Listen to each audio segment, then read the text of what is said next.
Hi there.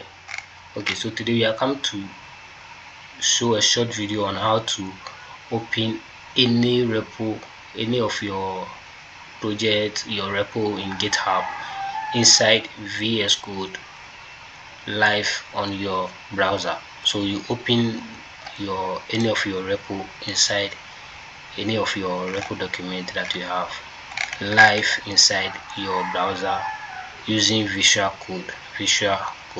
So we are going to do Visual Code. So that's what we are going to do right now. So you click on repository, and then any of your project that you have.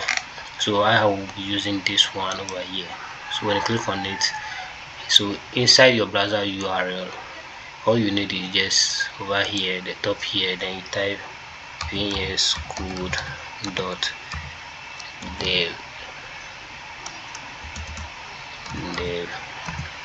over here. Then automatically it will open your project in Visual Code for you.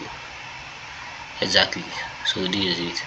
So right now we have our project open inside our Visual Code. So as you can see, we open direct from GitHub.